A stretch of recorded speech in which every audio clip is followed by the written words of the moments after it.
You can't just move anyone into a neighborhood without a background check. I can't even recall how many times I've said this to people and how many times I was told that old saying. I lived in a small town all my life, and the only crimes you'd ever hear about were robberies of stores and houses. Murders, kidnappings, and big crimes of those types were extremely rare in the 2000s and going forward, but in the 90s, it was a different story. To get back on track. Even then, someone knew something. Even if you didn't see or hear anyone around at that time, that didn't mean someone wasn't watching. Everyone knew each other, and if someone didn't know you, they knew most or all of your family members. But everyone, young and old in this small town, can and will agree on this: if someone is an outsider, everyone is on high alert. I've seen a few newcomers in our small town, and I would hear a huge majority of people trying to figure out who they were and even telling my generation and those below to be careful and watch our backs. And my sister and I did. We stayed at home and never left without our mom or stepdad in tow. They made sure of it. Some new people moved in across the street from our place, and we didn't care since we stayed in the house 90% of the time unless it was to go handle business like groceries and the like. As stated, no one knew these people. So quite a few people in our town were on high alert. And they had a right to be. Back then, it was safe to go out at night, and the older people could sit on their porches without worry. We went to the store for snacks and some frozen pizzas to eat one night, around 6 to 7 p.m., since no one felt like cooking. We were turning in, and I always watched our surroundings, and this night I was doing that too. I saw a man wearing dark blue jeans and a black shirt, I couldn't tell what material it was, messing with our apartment door. I cut my sister and my mother off, who were talking. Why is that dude by our door? By then, my mother noticed him too since we had the headlights on.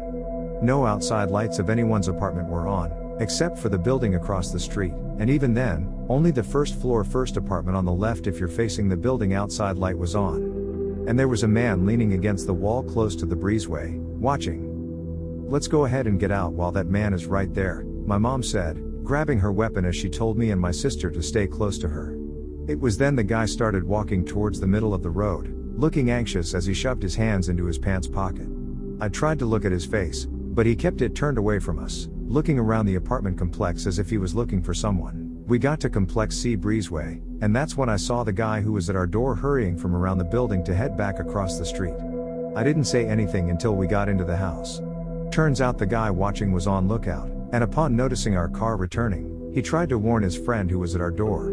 We locked up, made sure everything was still in place before my mom told me to barricade the door.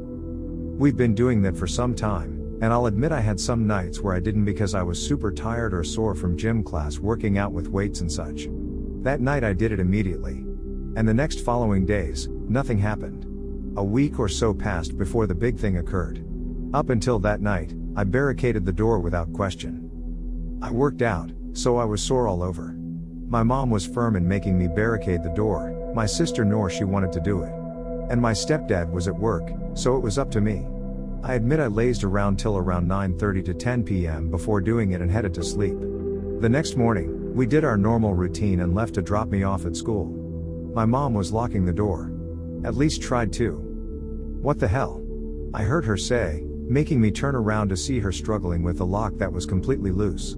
She fiddled with trying to put the lock back into place, but nothing was working, and she was getting frustrated.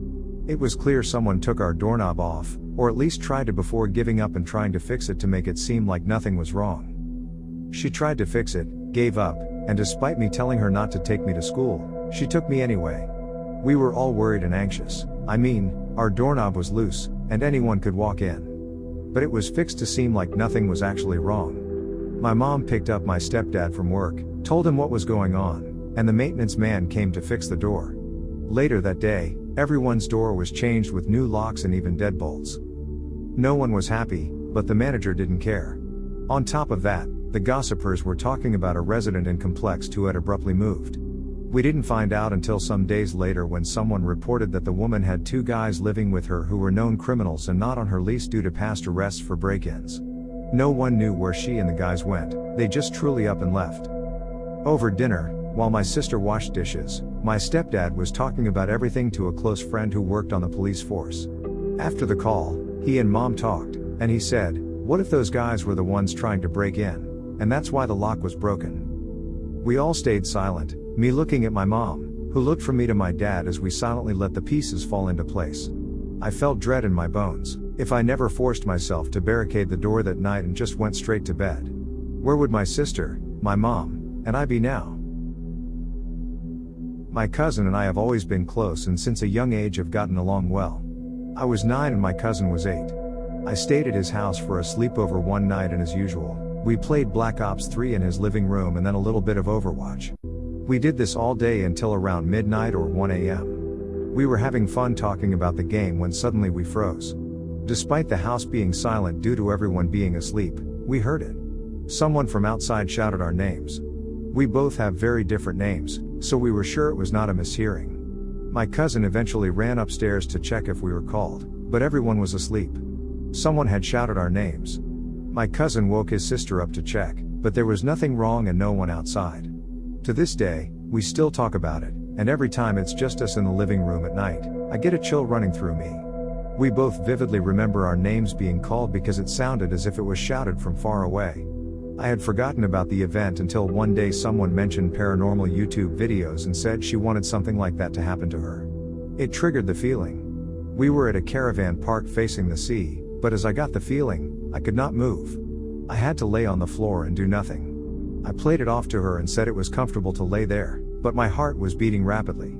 For comfort, I called my cousin, who was usually up as it was yet again around midnight to 1 a.m. He answered, and we both explained the crazy situation to him. Luckily, my cousin is amazing, and he easily calmed me down by just talking and understanding what it's like. We still talk about it as a crazy little story, but honestly, it was horrible. We were so young, and for it to happen to us was crazy. We theorized that it was a ghost or something because of the 3 a.m. challenges back then, but now we just say it happened. We don't care what it was because all we knew was that it was terrifying. I parked my car in the dirt lot and stepped out. I went to the back, opened the trunk, and grabbed my bag filled with all the items I would need for this weekend of solo camping. With my backpack on, I stepped onto the trail. After a few minutes of walking, I stopped to take a drink of water. As I grabbed my bottle, I heard a branch snapping. I whipped my head around with my bottle in hand and faced the sound, not knowing what I might see. When I turned, I saw a small rodent leap into a bush. Thanks for the scare, I thought. I continued on the trail, watching the trees stand tall like nothing could knock them down. I felt the calm spring breeze on my face and watched an assortment of animals scavenge for food until I saw the hill the campsite was on. I picked up the pace until I reached the campsite. I stepped into the campsite and put my bag down. The first 2 hours of being in the campsite were spent setting things up like a tent, fire, and even a hammock my mom bought me. When it was about noon, I lit the fire I had previously built to cook food. As I ate, I relished the sounds of the forest. I saw the sun starting to set, so I put everything in my tent. I hopped in the tent, zipped it up, and turned a light on inside so I could read for a bit before calling it a night. After reading, I decided to get some rest, so I turned the light off and tried to fall asleep. I was about to fall asleep when I heard someone whisper, "You're gonna sleep with the tent unzipped?" I froze and didn't respond, but sure enough, my tent was unzipped. With one swift motion, I zipped it back up and sat up. I was waiting for another whisper, but it never came. Were they helping me? Did they unzip my tent?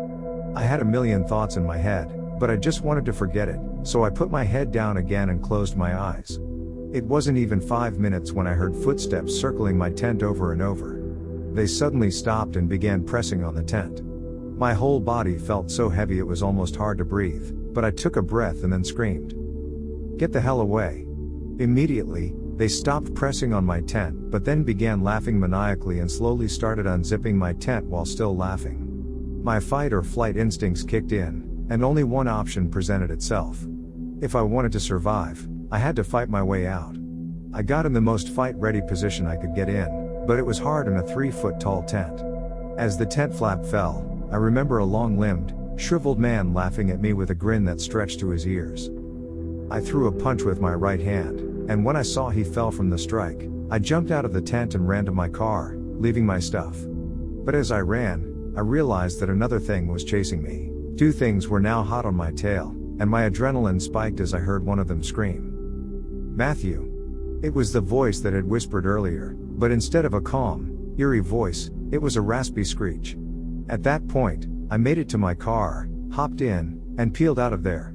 The next day I cautiously walked to the campsite. When I got there, all my stuff was there just the way it was left. The only thing different was a blurb of writing in the dirt that read, "Come back, please. We need your help." I saw something crawling slowly in the corner of my eye. I turned to face it, but there was nothing. Since then, every time I'm solo camping, even in different woods, it feels like a million eyes are watching me from every angle, and I can never shake their gaze. Hey friends, thanks for listening. Please subscribe and click the bell icon to get notification for all future narrations.